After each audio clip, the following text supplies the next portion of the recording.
क्या आप कल्पना कर सकते हैं एक हँसता-खेलता गाँव, जहाँ 1500 लोग रहते थे, वो पूरी तरह से वीरान हो जाए, यानी सुनसान हो जाए, एकदम खाली हो जाए और जाते-जाते वहाँ के लोग एक ऐसा श्राप दे जाएँ, जिसके बाद से वहाँ पे कोई मानव जाति, कोई जनजाति ना निवास कर पाए। आज 200 साल हो गए, लेकिन वहाँ पर कोई परिंदा पर नहीं मार सकता। नहीं, ये कोई बॉलीवुड की स्क्रिप्ट नहीं है। ना ही उन लोगों को कोई ऐसा एलियन उठा ले गया, आया और पूरा गाँव साफ कर गया। नहीं, आज हम बात कर रहे हैं राजस्थान के कुलधरा गाँव की। चलिए अपनी कुर्सी की पेटी बाँध लीजिए, क्योंकि आज की इस वीडियो में डर तो होगा ही और साथ में ज्ञान की भी बातें होंगी। बात है 13वीं शताब्दी की। जैसलमेर से 18 किलोमीटर दूर एक गांव पालीवाल ब्राह्मण जहाँ पे रहते थे, वहाँ उनका गढ़ माना जाता था और वो लोग खुशहाल जीवन जीते थे एक दूसरे के साथ। और उन लोगों को पास पैसा था, वो लोग धनी थे। पर फिर बाद में एक ऐसे विलेन की एंट्री होती है। हर कहानी में एक विलेन तो होता ही है, और यहाँ पे विलेन का नाम था सालम सिंह, जो जैसलमेर का दीवान था। अब वो बंदा इतना खतरनाक था कि उसकी सीधी नज़र जो गांव का मुखिया होता है उसकी खूबसूरत बेटी पर पड़ गई। उसने तो गांव से कह दिया, या तो लड़की मुझे दे दो, वरना गांव का बुरा हाल कर दूंगा। अब ब्राह्मणों के पास तो दो रास्ते थे, या तो अपनी बेटी की इज्जत बचाते या अपना घर दांव पे लगाते। पर उन्होंने तीसरा रास्ता चुना। उन्होंने पूरा गांव ही खाली कर दिया, मतलब गांव छोड़ दिया।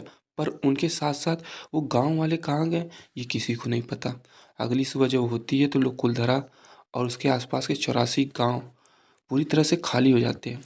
कोई नहीं जानता वो कहाँ गए और कैसे गए, और कोई नहीं देखा कि उन्हें जाते हुए।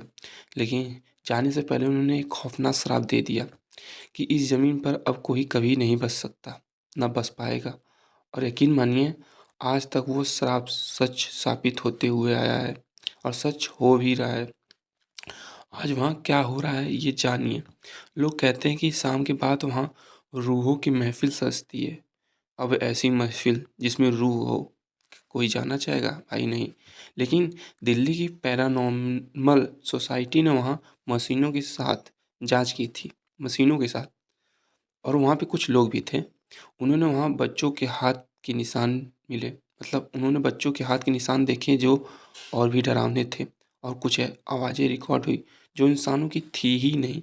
अब इंसानों की थी नहीं तो किसकी थी? अब पता नहीं, किसी को नहीं पता। मतलब भाई, अगर आप वहाँ रात को रुकने की सोच रहे हैं तो अपनी रिस्क पर जाना, क्योंकि वहाँ के पत्थर भी चिल्लाते हैं, अतिथि तुम कब आओगे?